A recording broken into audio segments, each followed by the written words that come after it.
Well, it's just after 6:30 on this Thursday, and that means it's time for the concluding panel this week. And now that we've had over 24 hours to consume and digest what the new former finance minister served up in his 2016 budget yesterday, I've assembled a panel of gastro-economic tasters to give us their feedback. Growth was prominent on the menu, but it has been criticised for being a little bit thin on ingredients. Fiscal consolidation was confirmed. We saw that the National Development Plan was reaffirmed, and the state's command and control of the economy was perhaps relaxed to a slight degree. Will it be enough, and where will growth come from, I think, are two of the big questions. And it's a great pleasure to welcome now to answer some of those. On the line, firstly, Peter Montalto, Executive Director and Emerging Markets Economist at Nomura International. Peter, welcome. Good to be with you.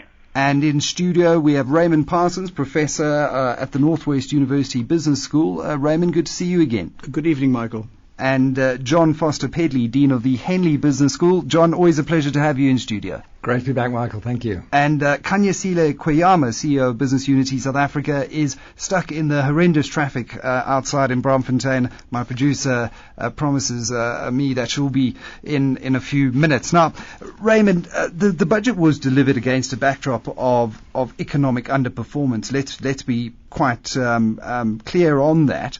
We've got high unemployment. We've got a deeply depressed consumer and business confidence at the moment. We've got what can only be described as constrained fiscal space, as well as this threat of a sovereign ratings downgrade to non-investment grade.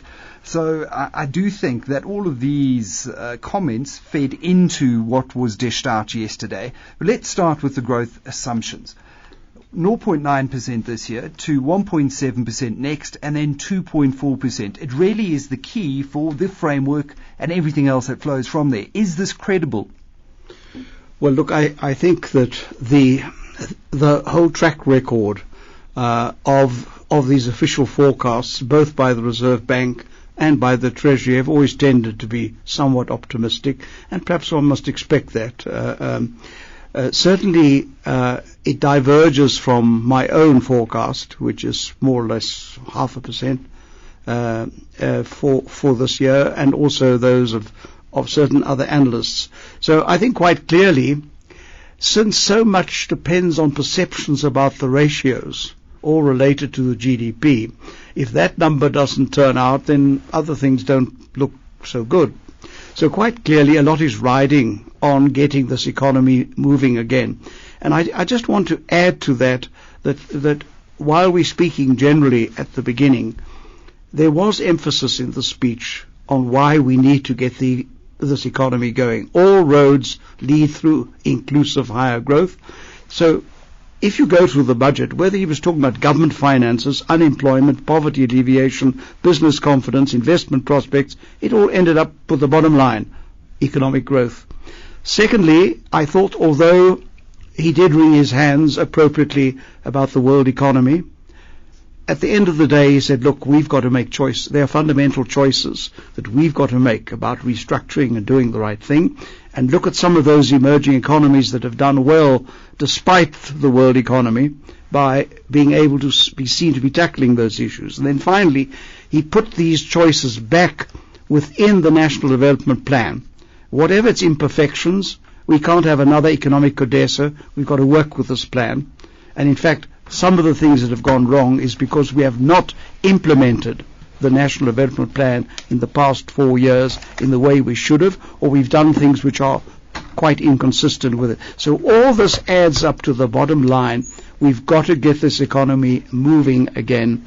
And certainly, whether you think what he did was sufficient or not, the fact is he does recognize that reality. That underlying reality did, in fact, permeate his whole budget speech. And that is a very good point there. No shying away from the harsh realities. Peter, from your vantage point, 9,000 miles away, giving that foreign perspective, how was that particular element of the budget received? The fact that growth has been underperforming and that we do need to do better. And did you see enough of the ingredients for a growth spurt come through in this budget?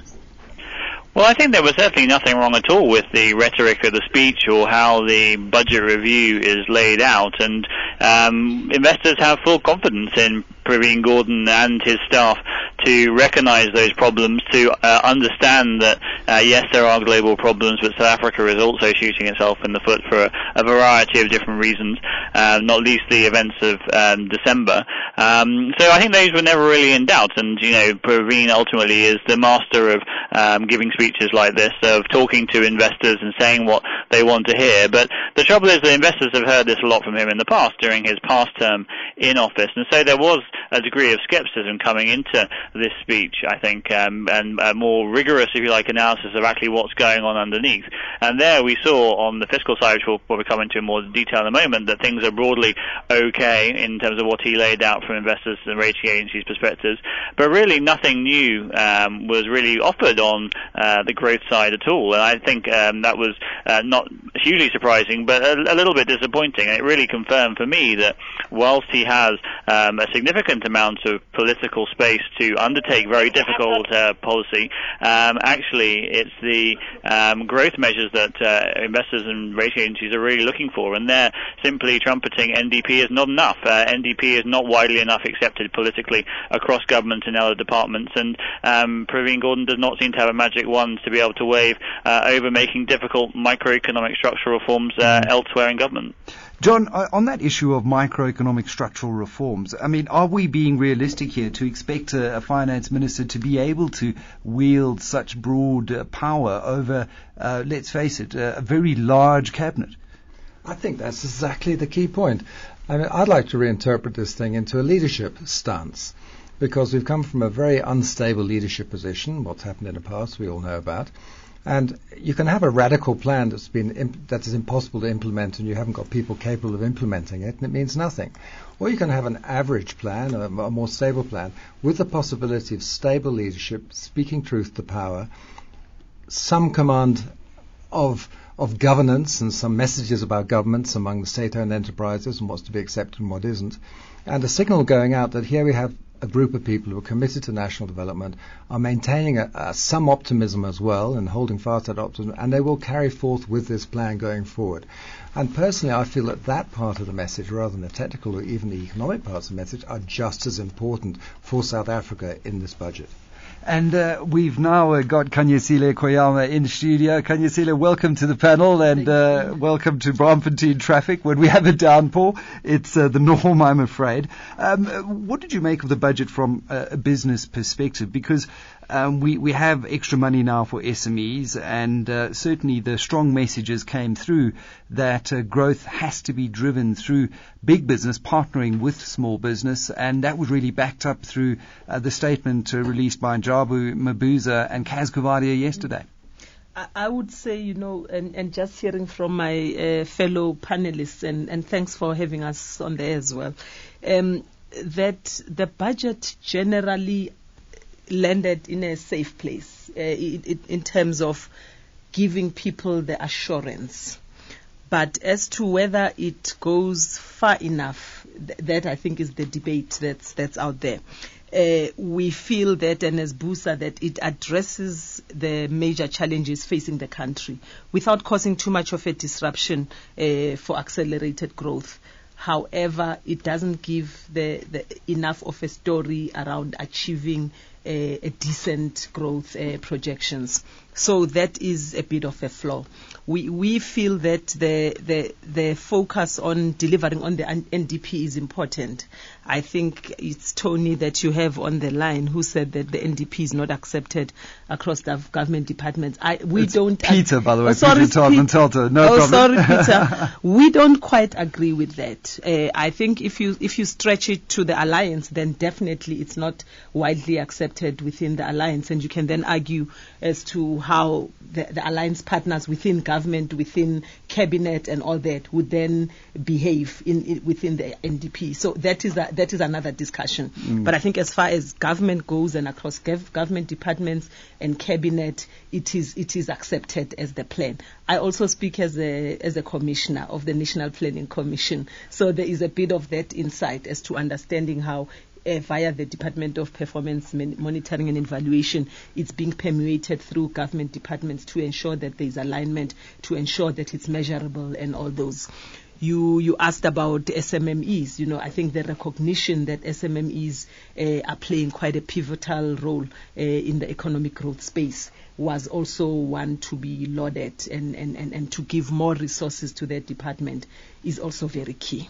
Well, I suppose just to throw a spanner in the works here, one might even argue that to this point we haven't seen that much from the small business department. So would we not be better served by actually removing all of the excesses in government? We've got a bloated cabinet, and rather focusing through what we have in the DTI. But I want to go back to an issue, and that you raise on leadership, and whether or not through the tripartite alliance we have a harmony of vision around the NDP, Raymond. And I know the NDP is something that you've been strongly supportive of, but to this point we haven't seen the kind of leadership to really give one confidence that the NDP is the plan that's going to take us forward. Well, I think that is the point, and in my, if I might say, in my recent book there's a chapter which I think is still relevant now. Why are we here yet again? And I think what we've got to say here is, where we go from here is, how do we improve perceptions in the aftermath of the budget once the minister sat down? Firstly, there is the question of leadership. Many countries try reform. The successful ones have done so by showing leadership and have been able to manage the reforms in such a way as to be able to implement them and not be obstructed too much. I mean, that's a test of leadership.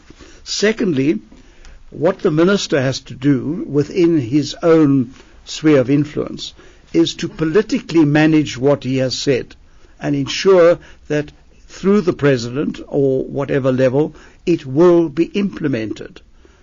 And it comes back to the issue that we are in this malaise largely because we have failed to walk the talk in the past. And now we're at a watershed because he's put his own credibility on the line, he's put some numbers on the line, the margin for error is minimal, and so we now really have to see whether it's possible to turn it round on the basis not of what he has said, but what is now done. I think that is the test, and to do that will require leadership capacity and all the cliches that go with it, but unfortunately we've ignored the cliches, so we've got to do a little bit of catching up. Yeah, and Peter, when I listened to that as well, and the fact that you were saying earlier that Pravin is so trusted by the market, he came out and he set up a couple of meetings back to back with CEOs and really helped play that bridging role. When we take the bones and the framework of the budget and say, how do we breathe life into this? Surely Pravin Gordhan's role as a bridge between a previously quite distrustful business sector and the presidency, surely that becomes one of the keys here. Well, I think the real worry here is that you see a lot of, going through the motions. I mean, business has already had a record number of meetings with the president since the 2014 election. There's been an awful lot of listening already going on. And I think the problem is there hasn't been proper absorption or action, implementation off the back of what business has brought to the president and to others in government over the past couple of years. And it ultimately comes down to a point that I always get pushback time and time again from interaction with the ANC and other policymakers, that there are no new solutions on the table. All the answers to South Africans' problems have always kind of been there. They just have to actually be implemented and sort of push forward, to echo Raymond's point. I think the real test for Pravin now going forward is going to be, does he have the political power to be able to cause implementation across the whole of government? It's quite clear that he has control over narrative to a certain degree for government, over these interactions and pushing those interactions and ensuring they happen. But really the political power over, things like properly turning around education, labour laws, DTI policy is a massive area, I think, and I'm still remain very sceptical if he'll really be able to make that much difference on that. The one area where he does seem to definitely have more power is parastatals.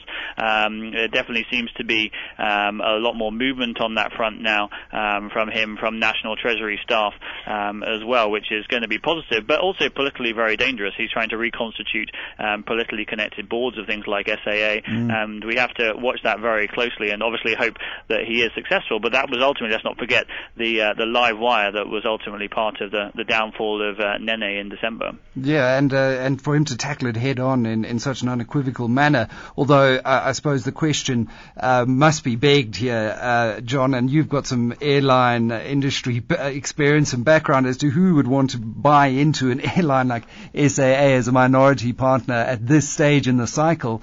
But I did reference yesterday when I was chatting to Lungisa Fazile, the Director General of Treasury, that there's a very fine example of a successful PPP in the airline space in Africa, Kenya Airways, where KLM came on board. That was a different era, though, in the mid-90s to what we're facing now. Exactly right. I mean, that's an excellent point. The airline industry has traditionally been one of the lowest margin industries in the world, 3 to 5% gross margins. And if you've got an industry that's challenged by its structure, and if you have brilliant governance and an open environment, you might make some money. If you have a challenged governance, and without any personal sort of comments on the board of SAA or anybody else, let's say it's been thoroughly critiqued from many levels. If you've got that and a very difficult environment, who wants to buy SAA now? Who would want to do that? You're not going to get a good price.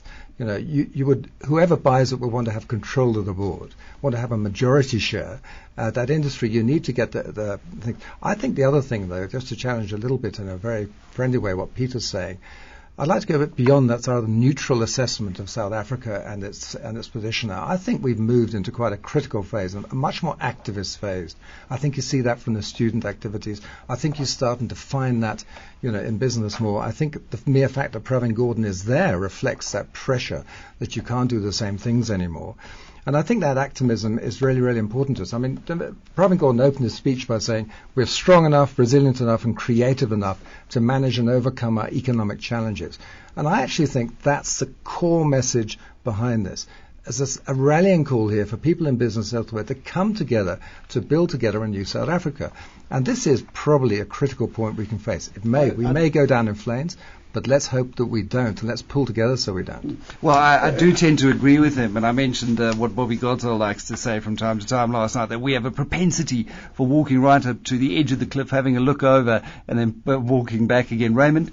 I just wanted to make 2 points here, just to build on what has been said. Firstly, we mustn't fall into what Paul Krugerman has called a timidity trap. In other words, we must now be bold, as the Minister has said, although we might think he hasn't been bold enough, but nonetheless, he has said that strong rhetoric, that we may now be more activist and make things happen in a way we didn't in the past. And that leads me to my second point. The business community must not applaud in their media statements and in their analysis, well done. They've got to understand there are promises. This budget is a big promissory note. Business must identify those areas, whether it's small business or other things, which are in that budget, which are promises of things to do, certain commitments. They must now use that as leverage, not only with the National Treasury, but with other departments. While they must strike while the iron is hot, and say, this is what Sona said, the State of the Nation. This is what the budget said. We are distilling out of this as organized business or as business people the things that you have committed yourselves to, which we are prepared to help you make happen. But so we must be active rather than, in fact, passive about what the opportunities as opposed to the risks are in the budget. As any good business person should be, recognizing the opportunity. Kanyasile, speaking as organized business, here's the door wide open. Well, not only is the door wide open, some of those inputs came from business. You referred to the statement that Jabu and Kes made yesterday, and it spells out the 3 work streams that have been identified, and 2 of them are precisely about that, are about partnerships at an infrastructure level, are about partnerships to stimulate SMMEs, to advance them, and for me that is the creativity that Minister Gordhan was talking about in his opening line, to say, take the ability of business to be creative, to be entrepreneurial. It's almost like let government also adopt an entrepreneurial mode so that it can truly break normal modes. Don't do things in the same way and expect you have to expect a different outcome. Therefore, you must do things differently. And the 3 work streams, I think, are tailor-made for that, because they touch on the core of the areas that have been identified in the NDP as areas that would contribute to growth. Infrastructure, SMME development, SMME, and just reactivating that sector, and in the end creating the jobs that we need to see the necessary growth. It sounds fantastic. In terms of practical on-the-ground implementation, how is that going to be conducted? Is there now going to be a regular framework for conversations between business, organised business and government to sit down, examine various projects and proposals and give inputs around a table of equals? I won't spell it out now, because there is a report that the minister has received as input from the business community, which I think we should just wait till that is released officially.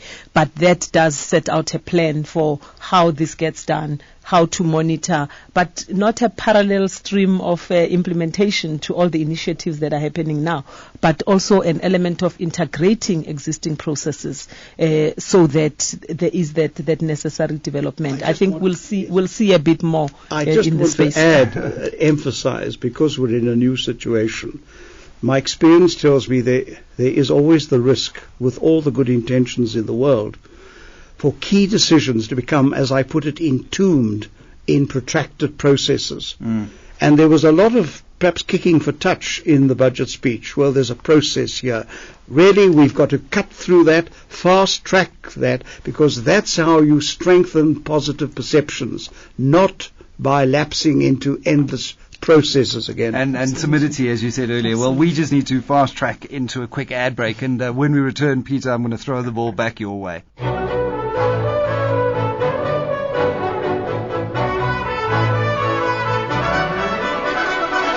Welcome back to the concluding Classic Business Budget Week panel, and we're chewing over some of the more interesting bits and pieces from the budget. Peter, listening to what Kanyasile and Raymond were saying about this call to action, this window of opportunity for business to work with government, and looking for examples of how this might happen, do you think the Renewable Energy Independent Power Producer Program serves as the blueprint for the way we can take this kind of cooperation forward?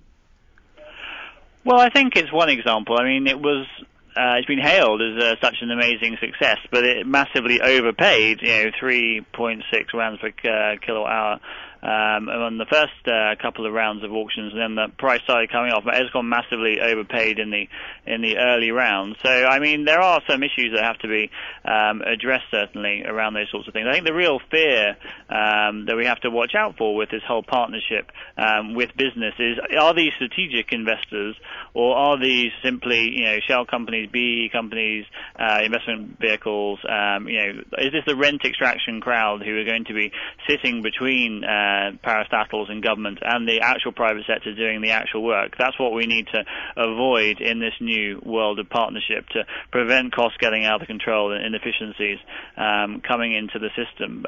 But no, I mean, we're certainly very welcoming of the possibility of more interactions like this. But equally, on the flip side, business needs to understand that the parastatals and infrastructure coordinating bodies are well run, that there is good corporate governance there. I think there are still questions to be answered on that front. John, your concluding thoughts? For me, it's all about leadership now and implementation. We've got all the capability we need. I run a business school, and I see people doing as well as the students on the same exams, on MBAs, etc., as the UK ones and French ones, examined by the same people. We've got all the intelligence, we've got all the capability, but something's changed.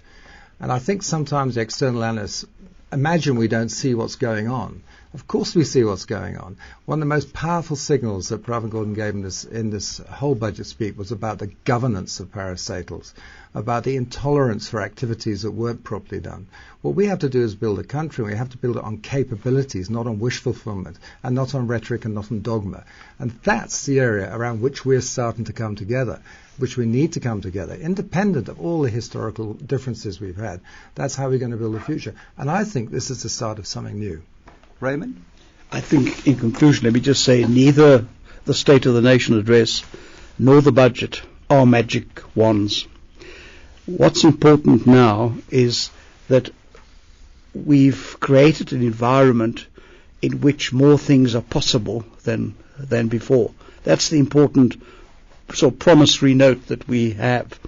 And I think what the country is saying at the end of the day, whatever stakeholder you are, is, for heaven's sake, now walk the talk.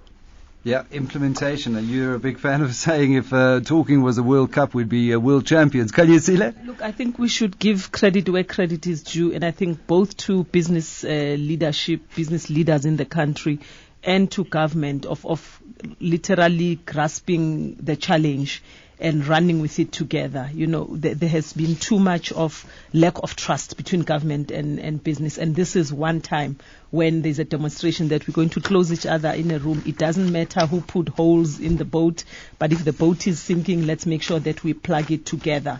And of course, the proof of the pudding is going to be in the implementation and not being bogged down in processes, but just getting a lot of things done so that we restore the necessary confidence. Well, I think you said it all, and taking my gastroeconomic metaphor to its very conclusion. Thanks to tonight's guests, Peter Attard Montalto, Executive Director and Emerging Market Economist at Nomura International. And in studio, we had Kanyesile Kweyama, CEO of Business Unity South Africa, alongside Raymond Parsons, Professor at the Northwest University Business School, and Jon Foster-Pedley, Dean of the Henley Business School. From me, Michael, producer Amo Klakla, and sound engineer Mdu Tlele, thanks so much for tuning in to this Budget Week special broadcast here on Classic Business. Good night.